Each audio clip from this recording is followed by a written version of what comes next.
याचिका पर कोर्ट ने किया केजरीवाल को तलब। ईडी ने केजरीवाल को 5 बार भेजे हैं समय। आप प्रवक्ता प्रियंका कक्कड़ ने कहा कानून के हिसाब से दिया जाएगा जवाब।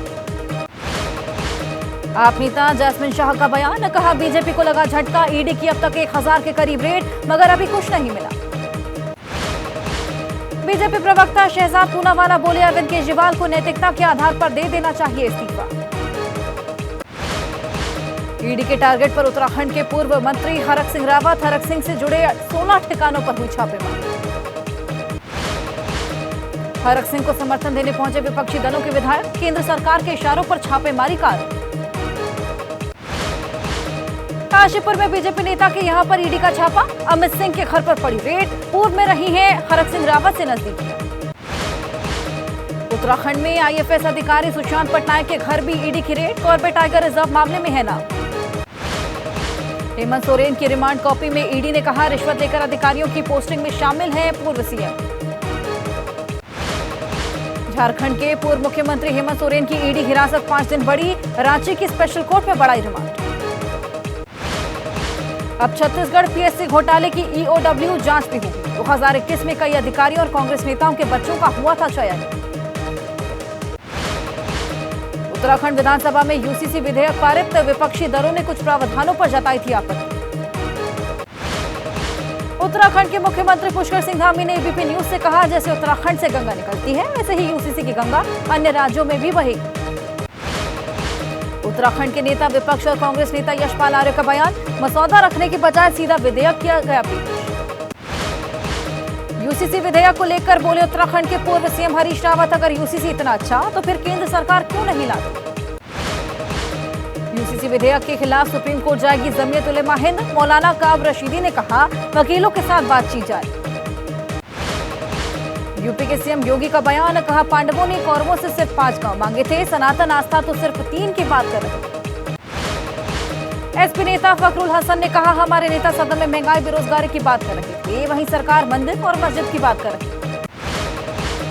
सीएम योगी के बयान पर मौलाना मोहम्मद साजिद रशीदी ने कहा वे सीधे सीधे दे रहे धमकी, ये संविधान के खिलाफ। सीएम योगी के बयान पर फिरोज बख्त अहमद ने कहा हिंदू और मुस्लिम संगठन के लोगों को बैठकर मामले को सुलझा लेना चाहिए। बरेली में मौलाना शहाबुद्दीन ने कहा योगी सबके मुख्यमंत्री, उन्हें पार्टी बनकर नहीं देना चाहिए बयान। परमहंस आश्रम के पीठाधीश्वर शिव योगी मौनी महाराज ने कहा सीएम योगी के बयान पर मुस्लिम धर्म गुरुओं को सोचना चाहिए। ज्ञानवापी में व्यास जी के तहखाने में पूजा रोकने से जुड़ी याचिका आज सुनवाई करेगा वाराणसी जिला कोर्ट। केंद्र कैबिनेट की बैठक आज प्रधानमंत्री नरेंद्र मोदी की अध्यक्षता में शाम 6 बजे संसद भवन परिसर में होगी मीटिंग। वित्तीय मामलों में केरल की उपेक्षा का आरोप, आज दिल्ली में प्रदर्शन करेगा वाम लोकतांत्रिक मोर्चा। किसान संगठन आज दिल्ली करेगा कूच, कहा पूछेंगे संसद में बैठे लोग किसके लिए बना रहे नीति, किसान तो रोड पर बैठे हुए। किसानों की सरकार से मानी गई मांग को लागू करने की मांग, 13 फरवरी को फिर दिल्ली पहुंचने का ऐलान। किसानों को रोकने के लिए अंबाला के पास इंतजाम, दिल्ली अमृतसर हाईवे के टोल प्लाजा पर नुकीले तार और बड़े पत्थर तक पहुंचाए गए। मुंबई में धरने पर बैठे शिक्षक, सरकारी मान्यता प्राप्त स्कूलों के शिक्षकों के वेतन में बढ़ोतरी की मांग। अंतरिम बजट पर आज भी लोकसभा और राज्यसभा में चर्चा रहेगी जारी। पीएम मोदी ने कल विपक्ष पर बोला हमला, 10 साल के कामकाज का हिसाब दिया। 2004 से 14 की मनमोहन सरकार के कार्यकाल पर मोदी सरकार लाएगी श्वेत पत्र, संसद के दोनों सदनों में चर्चा होगी। मोदी सरकार के व्हाइट पेपर के जवाब में कांग्रेस लाएगी ब्लैक पेपर, आज कांग्रेस अध्यक्ष मल्लिकार्जुन खड़गे जारी करेंगे। पीएम मोदी ने तीसरी बार सरकार बनने का जताया भरोसा, कहा तीसरा कार्यकाल दूर नहीं। पीएम मोदी ने कांग्रेस पर बोला हमला, कहा कांग्रेस करती है बांटने वाली राजनीति, पूर्व पीएम नेहरू को बताया आरक्षण विरोधी। मल्लिकार्जुन खड़गे ने दिया जवाब, कहा जिन लोगों ने भारत छोड़ो आंदोलन में भाग नहीं लिया वो कांग्रेस को पढ़ाते हैं राष्ट्रभक्ति का पाठ। कांग्रेस अध्यक्ष खड़गे का पलटवार, ऐसे बात करते हैं जैसे उन्होंने ही 2014 में आजादी दिलाई, लेकिन उन्हें याद नहीं देश को 1947 में मिली आजादी। राहुल गांधी का एक्सपोज, चुनावी मंच हो या सांसद, प्रधानमंत्री का हर भाषण सिर्फ झूठ का अंबार। कांग्रेस नेता अधीर रंजन चौधरी ने कहा, मोदी जी पढ़े इतिहास, ब्रिटिश को मजबूत करने का काम करती थी सत्ताधारी पार्टी। ये मोदी के भाषण को कांग्रेस सांसद विवेक तनखा ने बताया चुनावी भाषण, कहा कोई तथ्य नहीं था। शिवसेना उद्धव गुट की नेता प्रियंका चतुर्वेदी ने कहा, अति आत्मविश्वास में है पीएम मोदी, वे कैसे सोच सकते हैं कि जनता उनको ही वोट देगी। पीएम मोदी के भाषण पर बोले केंद्रीय मंत्री किरण रिजिजू, कहा नेहरू आरक्षण के खिलाफ और ये प्रूफ दुनिया के सामने। नेहरू को पीएम मोदी ने बताया आरक्षण विरोधी। एलजेपी सांसद चिराग पासवान ने कहा, यह बहुत चौंकाने वाली बात, देश की जनता को ये बातें जानने का हक बनता था। डीसी ने शरद गुट को आवंटित किया पार्टी का नाम, राष्ट्रवादी कांग्रेस पार्टी शरद चंद्र पवार के नाम से जानी जाएगी पार्टी। आज ओडिशा से छत्तीसगढ़ पहुंचेगी राहुल की भारत न्याय जोड़ो यात्रा, रायगढ़ जिले से प्रवेश करेगी। ओडिशा में बोले कांग्रेस सांसद राहुल गांधी, बीजेपी और बीजेडी एक ही चीज, कांग्रेस लड़ रही है जनता की लड़ाई। सूत्रों के हवाले से खबर, आरएलडी टीडीपी के अलावा बीजेपी के संपर्क में अकाली दल, पंजाब में साथ लड़ सकती है लोकसभा चुनाव। बीजेपी के साथ चुनाव लड़ने को लेकर बोले अकाली दल नेता महेशिंदर सिंह ग्रेवाल, राजनीति में एक बात पक्की, कभी दरवाजे बंद नहीं होते। बीजेपी के साथ जाने की अटकलों के बीच राष्ट्रीय लोक दल का पोस्ट, लिखा हमारे किसान भूले जरूर हैं पर मूर्ख नहीं, वो बहुत समझदार हैं और सशक्त। आरएलडी के बीजेपी के साथ जाने की अटकलों पर बोले अखिलेश यादव, बहुत सुलझे हुए हैं जयंत चौधरी, वे नहीं कमजोर होने देंगे किसान और युवाओं की लड़ाई। आचार्य प्रमोद कृष्णम बोले, डूबते जहाज से उड़ जाते हैं परिंदे, बीजेपी के लिए काम कर रहे अखिलेश। पीएम मोदी अमित शाह और नड्डा से मिले नीतीश, कहा अटल जी के समय से हम लोग थे साथ, तो बहुत इधर उधर हो गए, अब नहीं। आज पूर्व उप प्रधानमंत्री लालकृष्ण आडवाणी से मुलाकात कर नीतीश देंगे बधाई, शनिवार को की गई थी भारत रत्न से सम्मानित किए जाने की घोषणा। प्रशांत किशोर का निशाना, चाहे एनडीए या महागठबंधन के साथ रहे नीतीश या रहे अकेले, इससे बिहार में क्या बदल गया। हरियाणा के पूर्व मंत्री और बीजेपी नेता मनीष ग्रोवर का विवादित बयान, कांग्रेस पर निशाना साधते बोले विवादित बात। मध्य प्रदेश के हरदा हादसे में बड़ी कार्रवाई, जिला कलेक्टर और एसपी का ट्रांसफर। हरदा फैक्ट्री में हुए हादसे में 2 आरोपियों को भेजा गया जेल, पुलिस ने सोमेश अग्रवाल को 2 दिन के रिमांड पर लिया।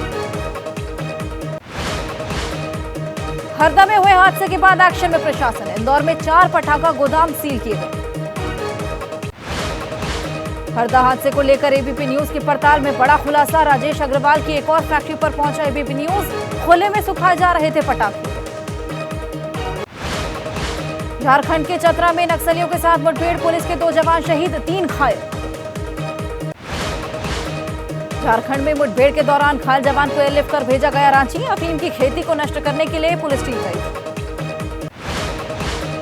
श्रीनगर में आतंकवादियों ने गोली मारकर मजदूर की हत्या की, एक शख्स गोली लगने से घायल, अमृतसर का रहने वाला था मृतक।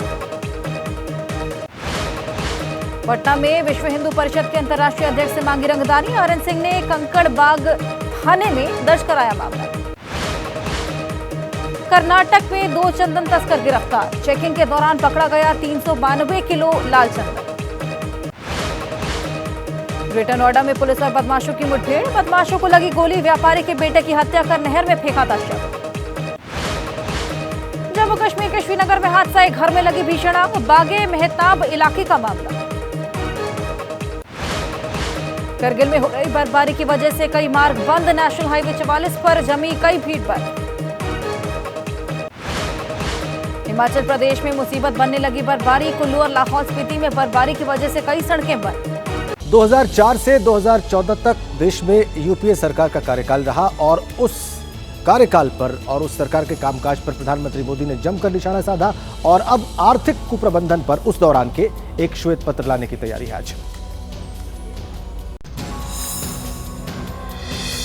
लोकसभा चुनाव से पहले कांग्रेस की विफलताओं को देश के सामने रखने की रणनीति के तहत केंद्र सरकार आज संसद में श्वेत पत्र लाने जा रही है।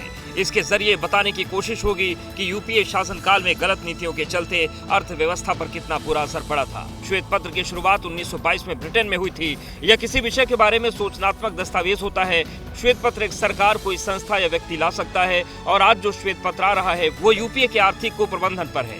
इसके चलते इस संसद के बजट सत्र का समय एक दिन बढ़ाकर 10 फरवरी कर दिया गया है। 2014 के बाद देश की अर्थव्यवस्था किस तरह से चलाई गई और 2014 के पहले किस प्रकार से देश की अर्थव्यवस्था थी, एक श्वेत पत्र जिस पर सदन में बहस होगा और मैं समझता हूं कि बहुत ही वांछित और समय पर यह निर्णय लिया गया है। White paper, red pepper, black pepper, कोई भी पेपर लोगों या नहीं। मेहुल चस्की की पेपर भी लाना चाहिए, नीरव मोदी को पेपर भी लाना चाहिए, वो भी पेपर की बात है। आर पार की लड़ाई करने के लिए हम तैयार है कांग्रेस पार्टी। सदन में अगर लाना है तो सब पेपर लाओ। और चलिए अब आपको इस वक्त की बड़ी खबर बता दें। बड़ी खबर यह है कि मोदी सरकार के खिलाफ कांग्रेस ब्लैक पेपर लेकर आएगी। आज सुबह 10:30 बजे कांग्रेस अध्यक्ष की प्रेस कॉन्फ्रेंस होने वाली है। आपको बताएं कि मल्लिकार्जुन खड़गे मोदी सरकार के खिलाफ ब्लैक पेपर लेकर आएंगे। मल्लिकार्जुन खड़गे मोदी सरकार के खिलाफ ब्लैक पेपर लाएंगे और यूपीए सरकार के खिलाफ व्हाइट पेपर लाने के मोदी सरकार के फैसले से कांग्रेस बेहद नाराज है और इसी के खिलाफ आज प्रेस कॉन्फ्रेंस करते हुए ब्लैक पेपर कांग्रेस लाएगी। तो राष्ट्रपति के अभिभाषण पर जो चर्चा हुई उसका जवाब दिया कल राज्यसभा में प्रधानमंत्री मोदी ने और कांग्रेस पार्टी को खूब टारगेट पर लिया। उन्होंने अनुमान जाहिर किया और विश्वास जताया कि एनडीए 400 पार चला जाएगा आने वाले चुनाव में और कांग्रेस 40 सीटें भी उसका जीतना मुश्किल होगा। उन्होंने जो 400 सीट एनडीए के लिए आशीर्वाद दिया था,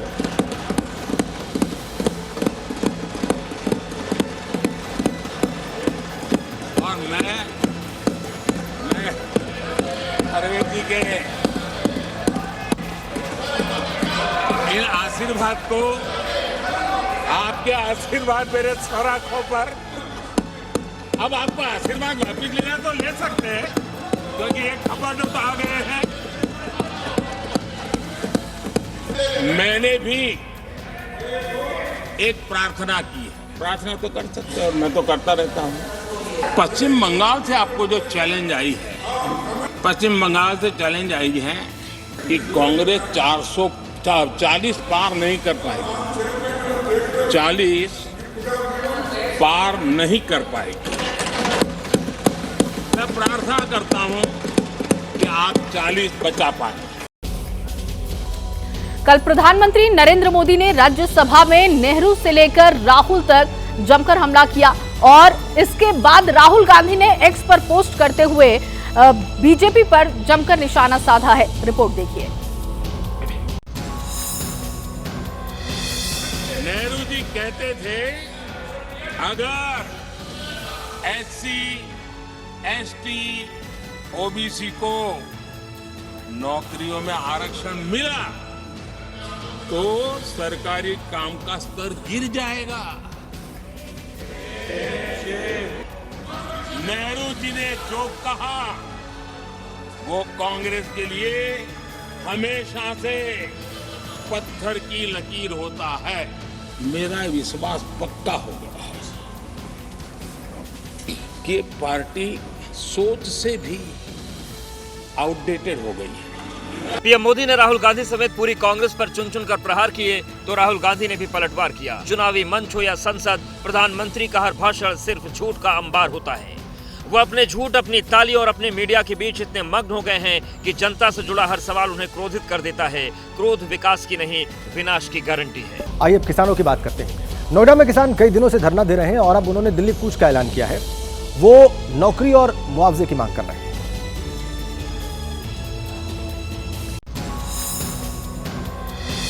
गौतम बुद्ध नगर में दर्जनों गांव के किसान अपनी मांगों के लिए, अपनी समस्याओं के समाधान के लिए कई हफ्ते से धरना प्रदर्शन कर रहे हैं।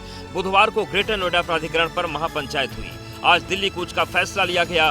गौतम बुद्ध नगर में मुआवजे, नौकरी की मांग और बिल्डर के खिलाफ शिकायतें लेकर किसानों के 4 धरने चल रहे हैं। किसान दोपहर 1 बजे महामाया फ्लाईओवर पर इकट्ठा होकर चिल्ला बॉर्डर की तरफ पैदल मार्च करते हुए आगे बढ़ेंगे। लिहाजा पुलिस प्रशासन पूरी तरह अलर्ट है। ट्रैफिक एडवाइजरी जारी की गई है, जिसके मुताबिक गोलचक्कर चौक सेक्टर 15 से सेक्टर 6 चौकी तक और संदीप पेपर मिल चौक से हरौला चौक तक यातायात पूरी तरह बंद रहेगा। धरना प्रदर्शन को देखते हुए गोलचक्कर चौक सेक्टर 15, रजनीगंधा चौक सेक्टर 6 चौकी चौक से ट्रैफिक डाइवर्ट किया जाएगा।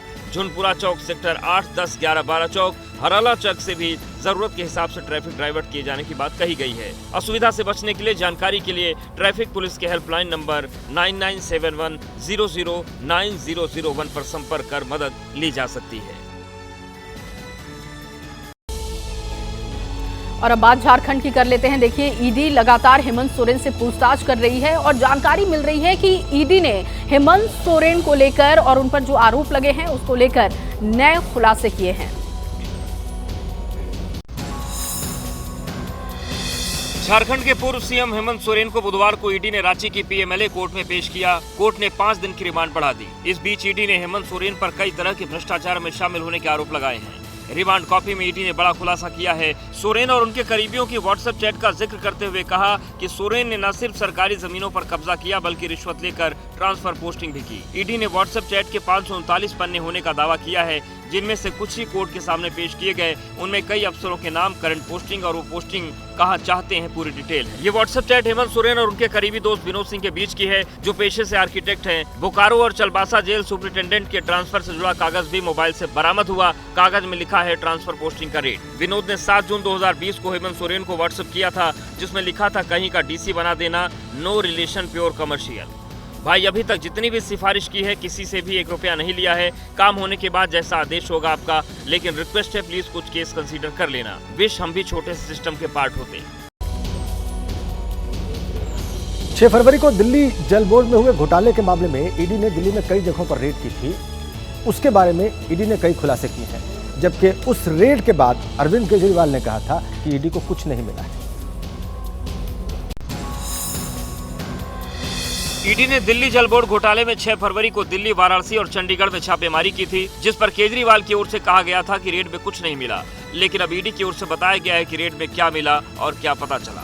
सर्च के दौरान 1,97,00,000 रुपए की कीमत के सामान और 4 लाख रुपए की फॉरेन करेंसी जब्त की गई। कार्रवाई के दौरान कई संदिग्ध दस्तावेज और डिजिटल सबूत भी मिले। ईडी के मुताबिक इस घोटाले में रिश्वत के पैसे को आम आदमी पार्टी से जुड़े लोगों को पहुंचाया गया। इतना ही नहीं, रिश्वत के पैसे को आम आदमी पार्टी के इलेक्शन फंड्स के लिए भी इस्तेमाल किया गया। इस बीच बुधवार को अरविंद केजरीवाल को बड़ा झटका लगा। ईडी के बार-बार समन दिए जाने के बाद भी पेश न होने पर कोर्ट ने केजरीवाल को पेश होने का फरमान जारी किया है। केजरीवाल को 17 फरवरी को कोर्ट में पेश होना होगा। हाउस एवेन्यू कोर्ट ने दिल्ली के मुख्यमंत्री अरविंद केजरीवाल जी को समन किया है और कोर्ट में अपीयर करने को कहा है। हम कोर्ट के आदेश का सम्मान करते हैं और हम इस मैटर में कोर्ट के सामने अपना पूरा पक्ष रखेंगे। देखिए, केंद्रीय आयुष मंत्री सर्बानंद सोनोवाल ने भारतीय राष्ट्रीय चिकित्सा प्रणाली के नए ऑफिस का उद्घाटन किया और इसको साथ में उन्होंने आयुष के ताकत से कैसे जोड़ा है, इस रिपोर्ट में देखिए। पूजा पाठ और ढोलक की गूंज के बीच केंद्रीय आयुष मंत्री सर्बानंद सोनोवाल ने अखिल भारतीय आयुर्वेद महासम्मेलन के नवनिर्मित पद्मश्री और पद्म भूषण वैद्य देवेंद्र त्रिगुणा सदन में भारतीय चिकित्सा पद्धति राष्ट्रीय आयोग के कार्यालय का उद्घाटन किया। दिल्ली के पंजाबी बाग में बने ऑफिस के उद्घाटन के मौके पर केंद्रीय मंत्री ने कहा कि पिछले 10 साल में आयुष को लेकर लोगों की सोच बदली है। देश में आयुष सिस्टम के बारे में लोगों का बीच चर्चा होना चाहिए, ऐसा माहौल है नहीं। ऐसा माहौल खड़ा करने के लिए एक बात तो कहना ही होगा। हमारे देश के आदर्शवादी नेता, दुनिया के सबसे लोकप्रिय नेता प्रधानमंत्री नरेंद्र मोदी जी ने पिछले 10 साल से इस सिस्टम को आगे बढ़ाने के लिए जो भी उन्होंने कदम उठाए और जो नीति अपनाए, निरंतर लगे रहे।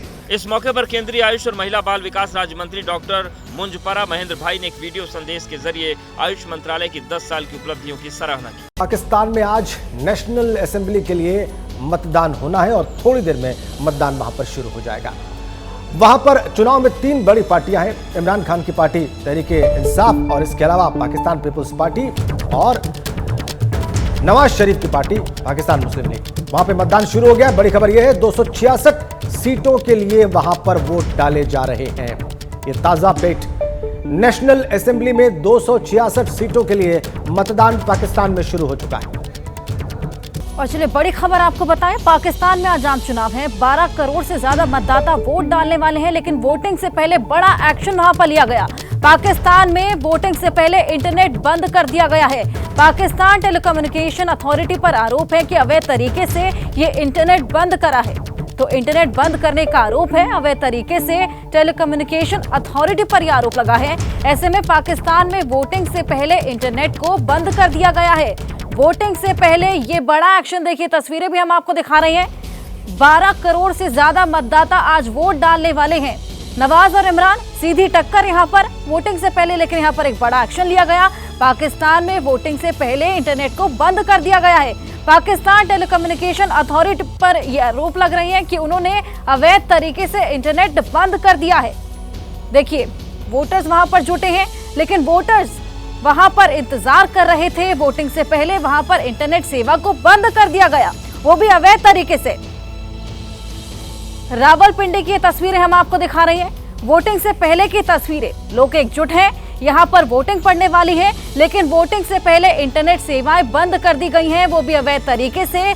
और साथ ही आपको बताएं, वोटिंग यहां पर शुरू है, लोग वोट डालने जा रहे हैं, इंटरनेट सेवा यहां पर बंद कर दी गई हैं। आपको बताएं कि 12 करोड़ 85 लाख मतदाता आज वोट डालने वाले हैं, वजीर आजम अपना चुनने वाले हैं। वोटिंग से पहले यहां पर एक बड़ा एक्शन भी ले लिया गया है। पाकिस्तान में वोटिंग से पहले इंटरनेट सेवा बंद कर दी गई है। पाकिस्तान टेलीकम्युनिकेशन अथॉरिटी पर आरोप भी लगाए जा रहे हैं कि अवैध तरीके से यहां पर इंटरनेट बंद कर दी गई है। और चलिए बात कर लेते हैं मिशन 2024 की। देखिए प्रधानमंत्री मोदी ने मिशन 2024 में एनडीए के लिए 400 प्लस सीटों का टारगेट तय किया है। बीजेपी इस टारगेट को अचीव करने के लिए अपने कुनबे यानी कि एनडीए का विस्तार कर रही है। बुधवार देर रात तेलुगु देशम पार्टी के मुखिया एन चंद्रबाबू नायडू ने गृह मंत्री अमित शाह से मुलाकात भी की और चर्चा की है कि जल्द ही टीडीपी एनडीए में शामिल हो सकती है। सिर्फ टीडीपी ही नहीं बल्कि अकाली दल बादल के बारे में भी चर्चा है कि वो भी जल्द एनडीए का हिस्सा बन सकते हैं और एनडीए में वापस लौट सकते हैं।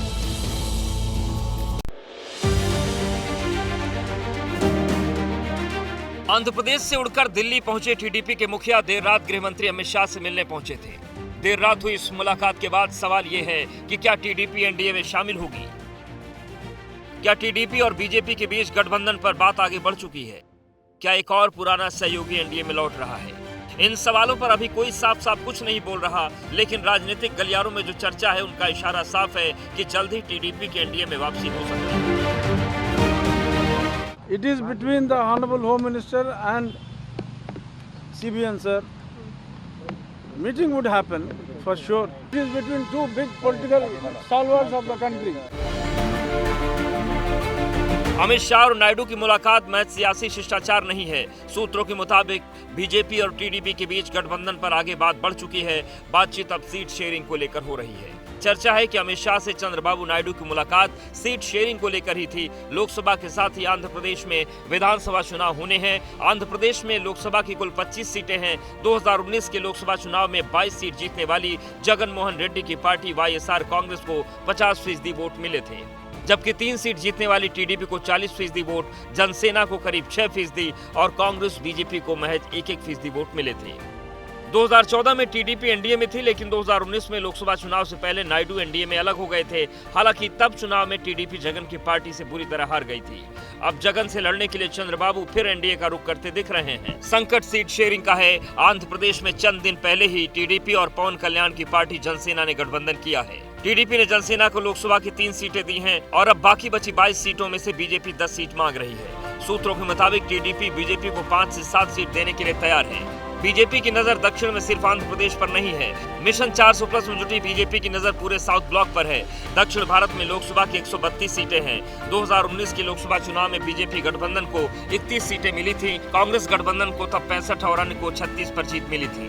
बीजेपी अपना स्कोर सुधारना चाहती है, इसलिए दिल्ली में बुधवार को तमिलनाडु के 15 पूर्व विधायक और एक पूर्व सांसद समेत कई नेता बीजेपी में शामिल हुए।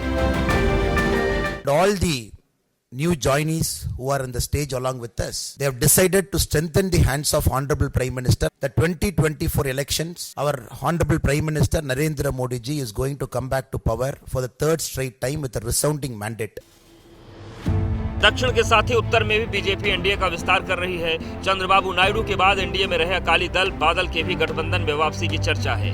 किसान आंदोलन के मुद्दे पर अकाली दल ने एनडीए से नाता तोड़ा था, ये मुद्दा खत्म हो चुका है। वैसे पंजाब में आम आदमी पार्टी की सरकार है। अकाली दल और आम आदमी पार्टी के बीच सियासी अदावत है। वैचारिक मतभेद के कारण अकाली दल और कांग्रेस का गठबंधन भी मुमकिन नहीं है। ऐसे में अकाली दल के पास बीजेपी का विकल्प बचता है। अकाली दल बीजेपी का पुराना सहयोगी रहा है। ऐसे में संभावना है कि अगले कुछ दिनों में अकाली दल की भी एनडीए में वापसी हो जाए। राजनीति में कभी दरवाजे बंद नहीं होते, कब क्या हो ये कहना मुश्किल होता है। जो भी एनडीए के पुराने पार्टनर थे, एनडीए उन सबको फिर साथ लेने में जुटी लगती है। कैप्टन अमरिंदर सिंह के कांग्रेस छोड़ने के बाद कांग्रेस के कई नेता बीजेपी में शामिल हुए थे। चर्चा है कि पंजाब में दूसरे दलों के कई नेता बीजेपी में शामिल हो सकते हैं। सूत्रों के मुताबिक कांग्रेस के 2 बड़े नेता भी बीजेपी के संपर्क में हैं। यूपी में जयंत चौधरी के आरएलडी के भी एनडीए में आने की चर्चा है। चर्चा है कि अगले 2 से 3 दिन में जयंत अखिलेश के साथ गठबंधन तोड़ने और एनडीए में शामिल होने का ऐलान कर सकते हैं। किसान, नौजवान और पेशेंटों की लड़ाई वो कमजोर नहीं होने देंगे। डूबते जहाज से सब भाग जाते हैं, परिंदे उड़ने लगते हैं। समाजवादी पार्टी चाहती है कि बीजेपी की सरकार तीसरी बार बने। सच मायने में तो अखिलेश जी भाजपा के लिए काम करते हैं। उत्तर से दक्षिण तक बीजेपी गठबंधन का विस्तार कर रही है। मिशन 400 का लक्ष्य हासिल करने के लिए बीजेपी हर उस सहयोगी को अपने साथ जोड़ रही है जो मिशन के लिए जरूरी है। विस्तार वाली मुहिम के बीच एनडीए गठबंधन में खटपट की खबर भी आ रही है। ये खटपट हरियाणा में हो रही है। चर्चा है कि हरियाणा में बीजेपी अकेले चुनाव लड़ेगी, यानी कि सरकार में शामिल जननायक जनता पार्टी को बीजेपी एक भी सीट नहीं देगी। इस चर्चा के बीच जेजेपी ने भी अकेले चुनाव लड़ने की तैयारी शुरू कर दी है।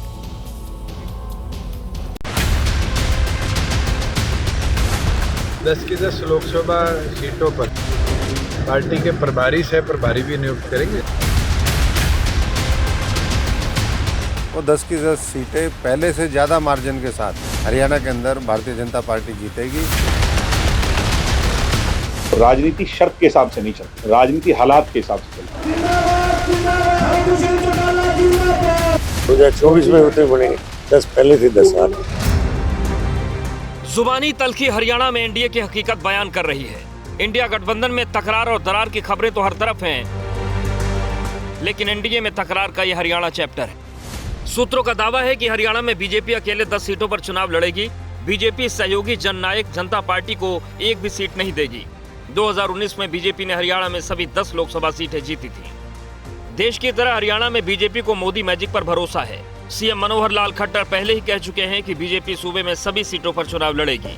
इसके लिए बीजेपी ने ग्रास रूट पर तैयारी शुरू कर दी है। संगठन को एक्टिव कर दिया गया है।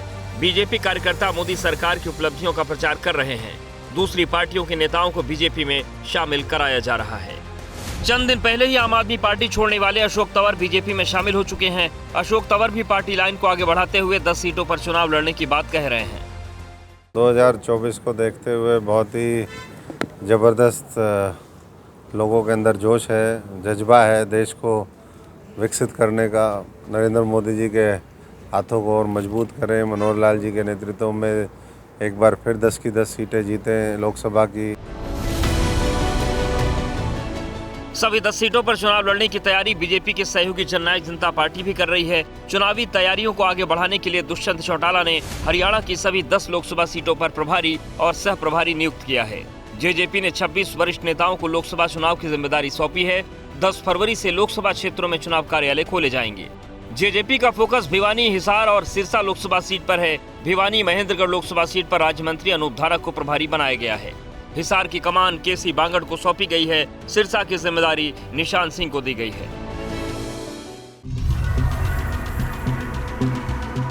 इन चुनावी तैयारियों के बीच जेजेपी के नेताओं को अब उम्मीद है कि बीजेपी के साथ बात बन जाएगी और दोनों पार्टियां एक साथ मिलकर चुनाव लड़ेंगी। एनडीए चर्चा करेगी और मुझे लगता है जिस हिसाब से नीतीश कुमार जी आए हैं, चंद्रबाबू नायडू जी की चर्चा है, मुझे लगता है एनडीए मजबूती के साथ देश का सबसे बड़ा दल है।